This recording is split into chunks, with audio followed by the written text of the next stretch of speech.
Well, hi, good morning. Thanks for joining me on this foggy morning here near Lake Couchiching in Ontario, Canada, just in case you don't know where I am. And my objective today is to begin the alignment process for this radio.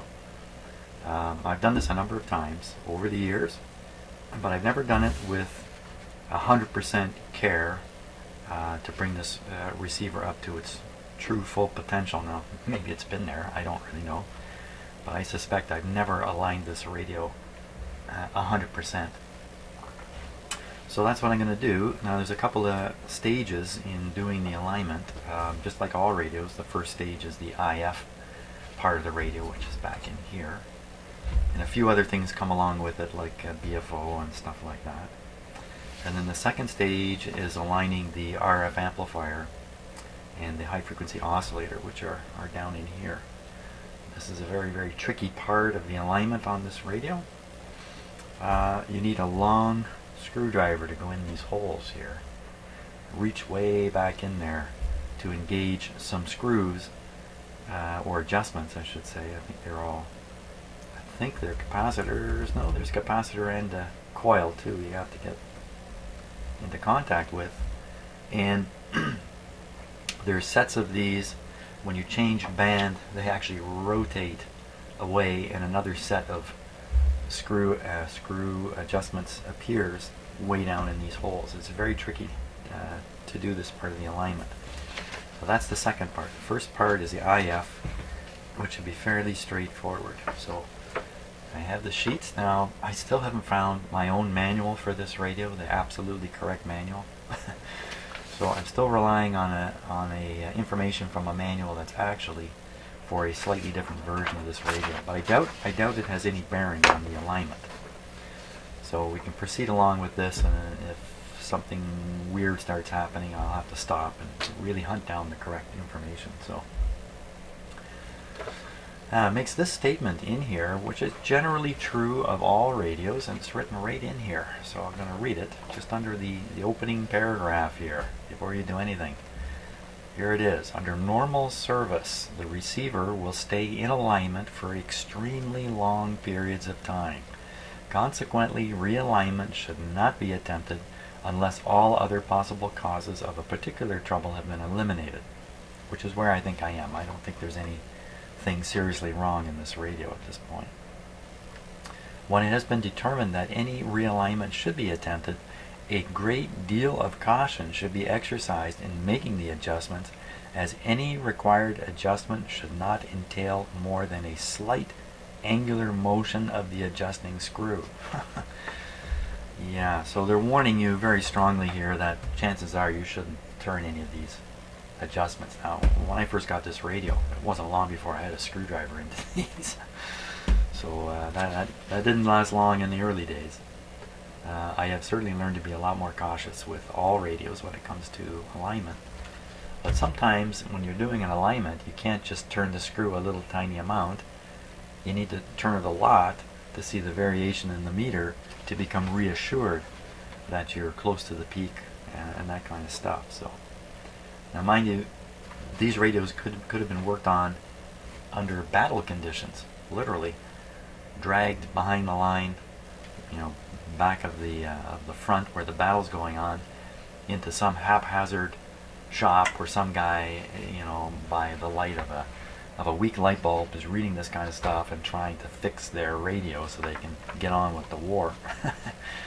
So yeah, in my own manual, which I wish I could find, it gives instructions on how to set this up in a hidden shack at the top of a mountain with a secret antenna and a tiny light bulb underneath the radio to keep it warm. So this is really a very serious field radio, believe it or not, all 65 pounds of it. So, but we're not out fighting a war here. I'm sitting in my shop, so this should be fairly easy to do.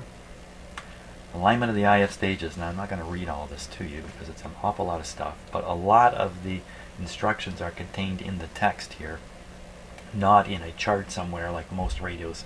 A lot of them literally have no text, just a chart, and away you go. So So it recommends using an oscilloscope and a sweep generator. I don't own a sweep generator, I just have a regular signal generator. So it does give instructions for doing that. The output meter, which is right here, let's flip it on here. The output meter and its power cord. This is connected to the output on the back here. You can see the two clip leads there. It's a pretty high voltage on these terminals. Typically, according to the sheets here, we should be getting about 20 volts out the back here. So, turn my meter here. Top scale, 100 volts. So this meter makes it all the way up to 10 here. It's actually reading 100 volts. Okay, so that's set. Yeah. Since an oscilloscope is not normally available at the average service station, the alternate method using amplitude modulated signal generator output meter will be described first. Okay, signal generator should be coupled to the grid of the mixer tube V5 through a capacitance. I'm already in trouble. Through a capacitance of approximately 0.01 microfarads. A miniature tube adapter will be required to make the mixer grid connections available. So they're talking about this tube here. And this tube is part of the RF deck, and you cannot access the bottom of this tube. You can't get at it with the radio operating. You have to remove this entire piece here right out of the radio. At that point, the radio is not going to work well. So you have to do this with this piece in place, and you cannot get at the bottom. So you have to get something into a pin here. Now it's suggesting a socket extender. I don't have that, so I'm going to pull this tube out, figure out which pin it is, shove a small wire in, stick the tube back in to trap the wire, and use the wire coming out as the connection point. In fact, I could just use the lead from a 0.01 microfarad capacitor. Suitable adapter is blah blah blah, part number so and so. Available from Alden Manufacturing Company. I wonder what the chances are. 117 North Main Street, Brockton, Massachusetts. I should phone them up and ask them for one. Hey, you got one of those adapters? An output meter to be connected across the output terminals, the receiver of the receiver or the speaker voice coil. Now, this is meant to have a 600 ohm speaker connected to it. So the high output voltage makes sense for a speaker like that. If you stuck an 8 ohm speaker on the back of this, which I wouldn't recommend, then I don't think you're going to see 20 volts, and if you do, I think that speaker is going to be screamingly loud. So in my case, I have an amplifier connected up here. I'll just turn the volume down on the amplifier so we won't listen to the tone coming out of the radio, or I'll turn it down very low so we can still hear it. It's good to hear stuff, but I won't be screaming. Output, receiver controls should now be set as follows. Okay, so let's get the wire connection here first. And do I have a little piece of wire? Good question. Yes, I do. Where is that piece of wire? Another good question. I don't know. I have to go find a little piece of wire here. Okay, so the grid of the mixer tube. Now there's two mixer tubes in this radio. This is the first mixer. It says right there, first mixer V5. That's up on the RF deck. That's the tube I pulled out. And they're just a little vague here because they say hook up a signal to the grid. Well, there's quite a few grids in here. 2 of these are signal grids. This one here, the very first one, the one that's on pin number 1. And this one here on pin number 7 is also a signal grid.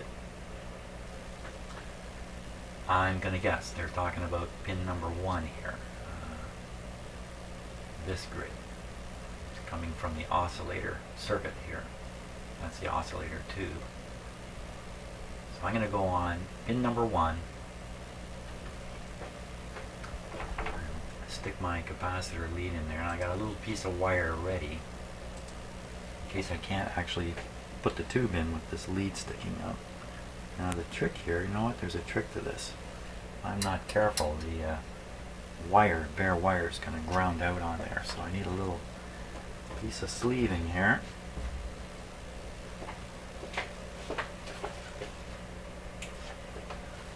Okay.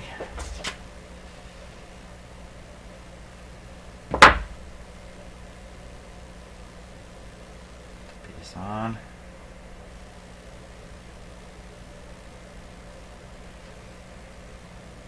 Just want to leave it, let's see, just enough to go down. Everything else can be covered.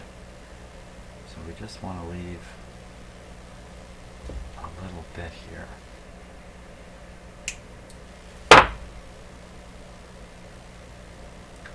And that goes into pin number 1.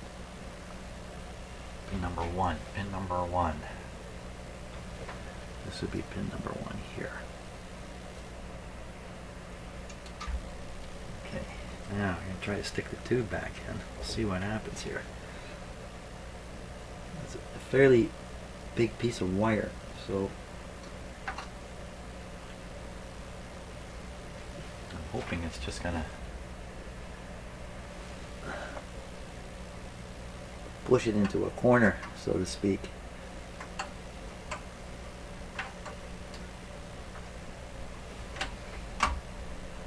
Okay, there we go. I don't think I can get that back on top. Won't worry about it for now. So that's our signal input point. So right now I got the signal generator hooked up to the antenna. Actually, I have it hooked up to nothing. So I think I'm just going to clip lead right off of this.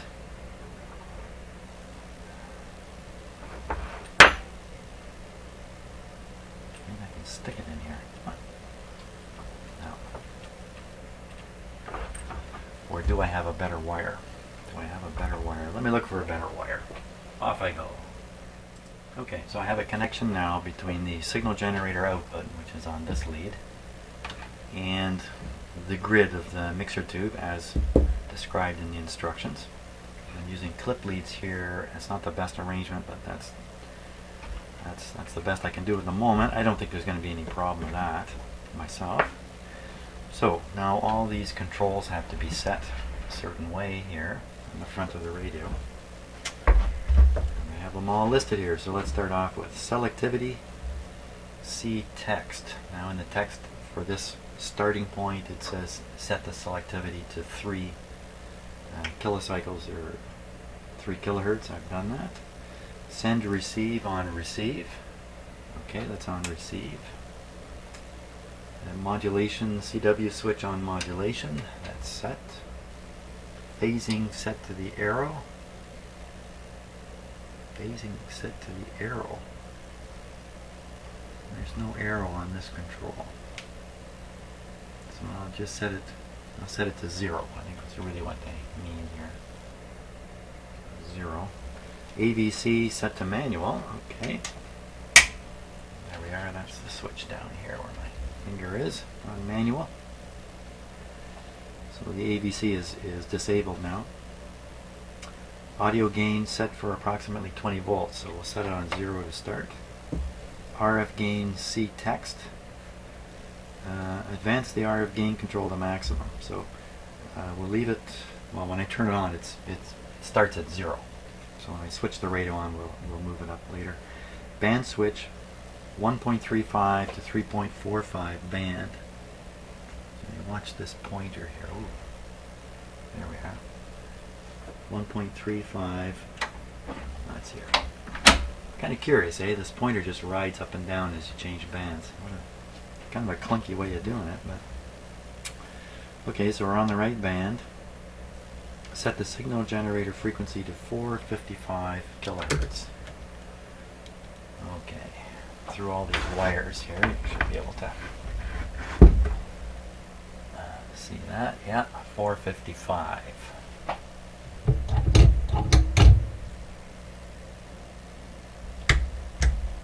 Where'd you go? Here we are, 455. 455.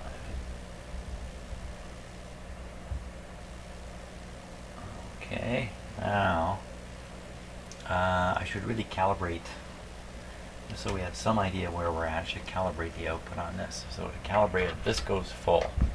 This goes over to CW. I'm setting this meter to 10 here. This is very low.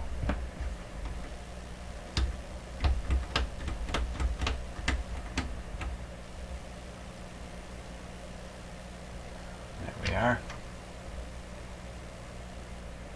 So with this set to times 1, there should be 1 microvolt here, and hopefully 1 microvolt at the other end of the cable by the radio. But that's close enough for this testing. Now we set the modulation, 400 hertz, 30%. There we go. That's set. And we'll start with a 1 microvolt. I'm sorry, 10 microvolt. Signal input. Of course, this is going into the grid of a tube, so for a minute there I was thinking it was going into the antenna terminal where a microvolt is useful. But in fact, I may have to set this. It says, set the RF gain control on the signal generator to an output that causes some deflection on the output meter. Okay, so that means we gotta fire up this radio now, which of course should be on and heated up, but it's not. So let's switch it on here. Just a quick safety check. Make sure nothing dumb is happening here. Okay, there we go. I'll turn the volume down on the amplifier for now, so we won't hear it. Now, if the receiver is relatively well aligned, the 455 that's being put out by the signal generator will cause a deflection here right away, once I turn the volume up. Okay, RF gain to max. I think I want to turn the sound up here. Pretty darn quiet. Audio gain. That would be why.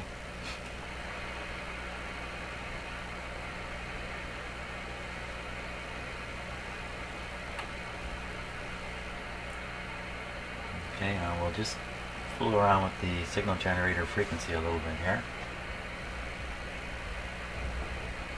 Absolutely nothing. Oh man, alive, how does this happen? Why does this happen to me all the time? Well, the signal's very low, and I don't know how high it should be. They're not helpful here in the manual. They don't give you any hint. So let's just start turning it up. The output on the output here. And we'll see what happens. Okay.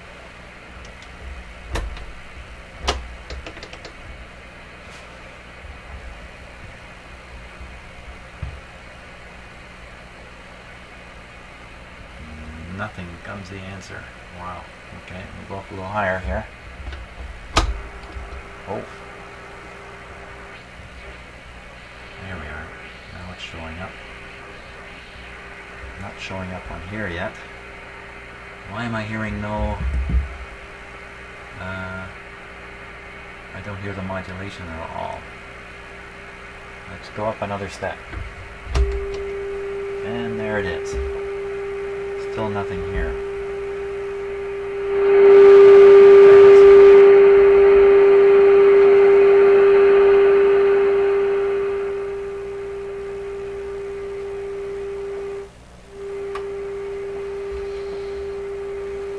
Okay.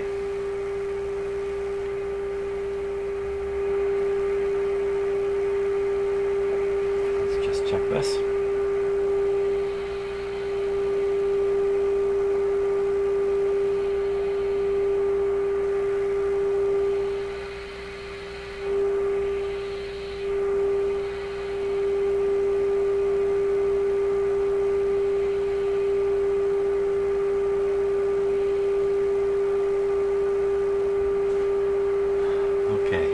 See, it's 454, which is fine on here.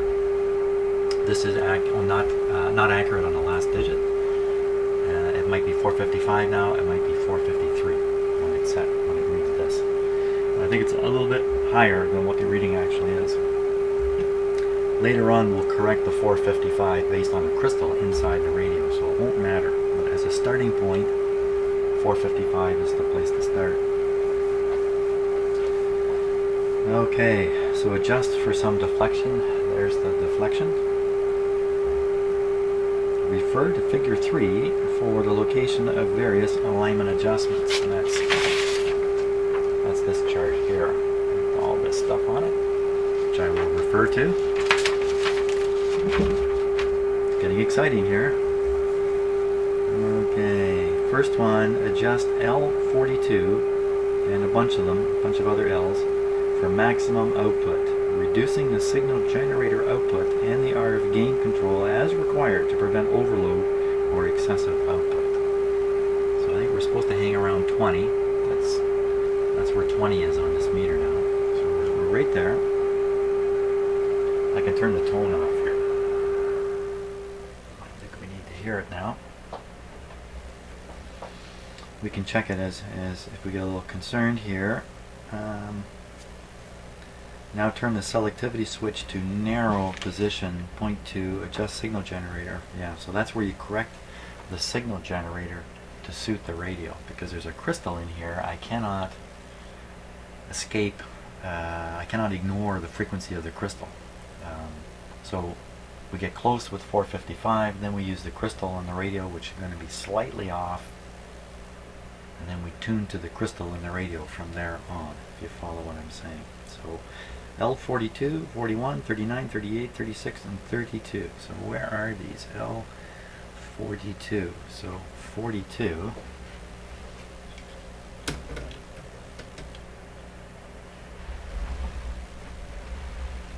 Okay, 42. Let's just check through them. Oh, they're numbered right on the top here. 42, 41, 39, 38, 36, and 32. Where's, oh, 36. Where's 36? 36 is this one here, not this other one.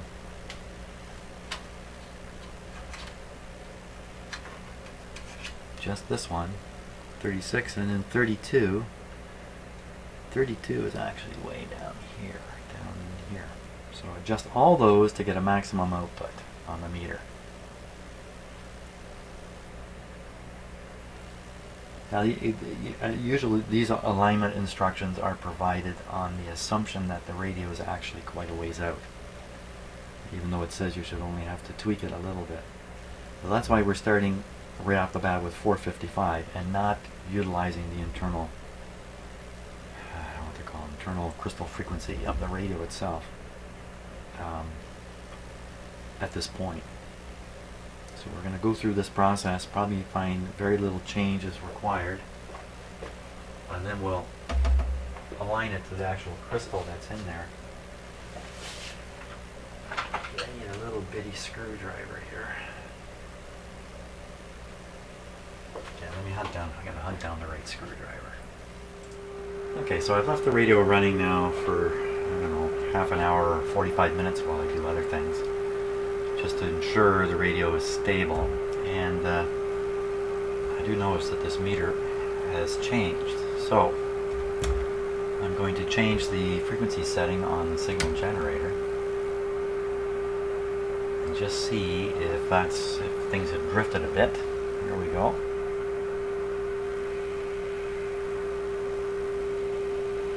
Not really. Peak is there, just the peak isn't as high as it was. So the change in this meter is not from the tuning of the radio or something drifting. Maybe something in the audio stage, I don't really know. So we'll just turn it up a little bit. Right to 20. And I'll turn down the volume over here. Just barely hearing it. Now, the next thing that concerns me before I start the alignment. So I'm trying to do this at the highest quality or highest level that I can. So I've taken the shield off this tube in order to put that wire in there. I'm a little worried that this is the mixer tube. Well, let's see what happens. I'll just slide this over. I can't put it right down on it because of this wire here. So let's just watch. I guess we'll watch this meter here. Oh boy, it's already influenced. Yikes. Okay, now. Ooh, what was that? What was that?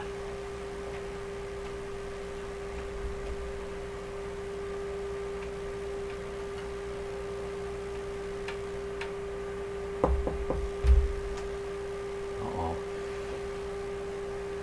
I sure didn't like that. A sudden jump up in the signal strength. Oh boy, the wire's coming out.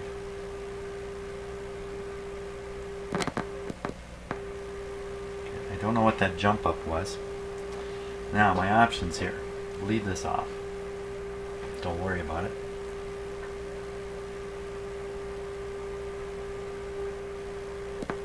You know what? I think it's this grounding onto the chassis that's causing that. So what I'm going to do is I'm going to slide this on.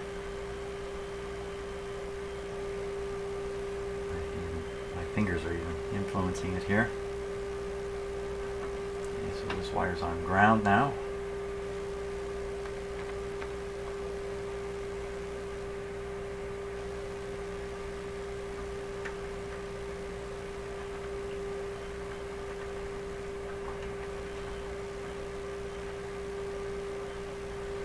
So a couple things could be happening here. I can just be increasing and reducing the signal strength through here, or I can be shifting the frequency of something, the tuning of something. If it's shifting the tuning, I'm quite concerned. So let's take this off. Get a reading of right around 30 volts here. Slide it back on. Slightly higher, 35 volts. So what I'll do is I'll tune the signal generator a little bit and see if this is a tuning issue or not. So here we go. Watching the meter now. Here we go. Oh, it just went up a touch.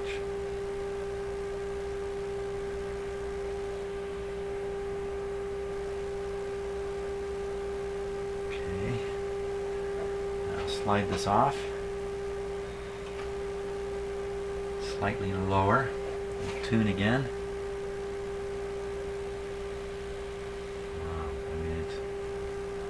You know what, the peak is the same. So I think all that's happening here is I'm just affecting the signal strength a little bit. I'm not affecting the tuning of the radio by not having this on. And in any case, it's a very small factor. So I'll leave it off and we will carry on. Now, yeah, I think we're all set. What's next now? Set the dial to 2.5 megacycles.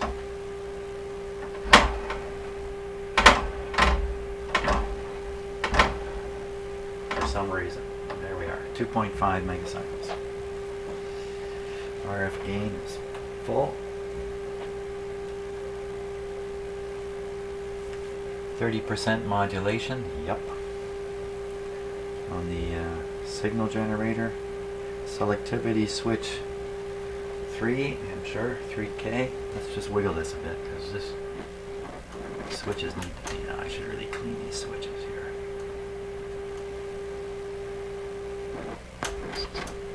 You know what, I think maybe before I do this I'm gonna clean the switches because I should have done that already. Here I am in the middle of an alignment. I don't want to turn the set off because I'll cool down a bit.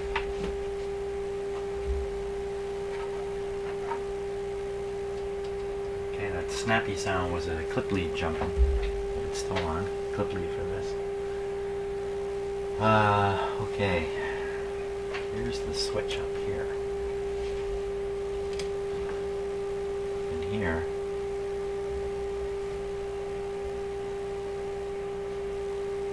nothing particularly fancy about it.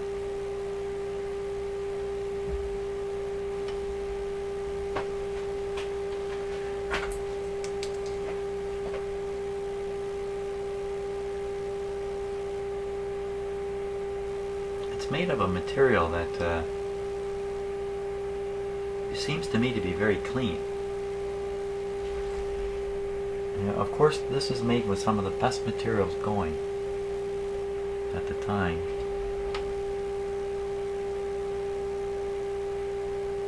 So it could be dirt or it could be a loose finger. Let's take a closer look here.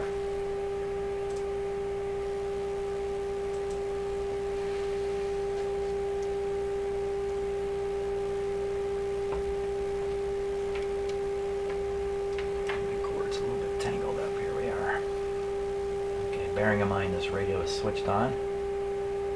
So there's one. You can see the metal mark where the slider slides on it.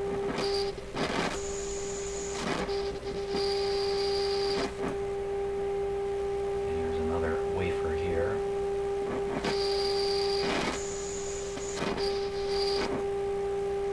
And there's another one down here.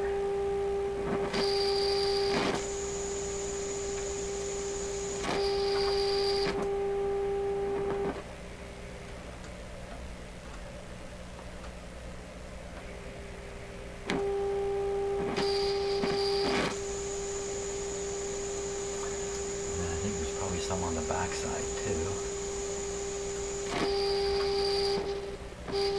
Ring contact in there somewhere.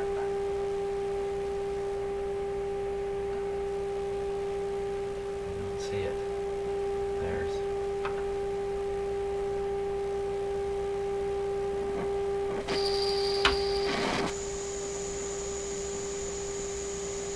That doesn't look like there's a contact on there. It's in behind the shaft. Can't see it here. I got so a little nervous about sticking my fingers so far into this radio. No, it looks like there's nothing going on there. There's no skid mark on the metal band either. So there's no switch on the back side. Ooh, this one has a bunch.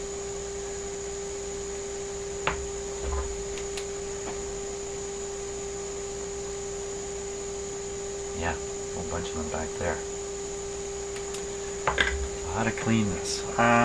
You know, a little WD-40 can be used on something like this. That's typically what I like to use. There's all kinds of people who have lots of opinions about this, and there are better cleaners. I've got a powerful contact cleaner here, but I think it's probably too much to spray in there.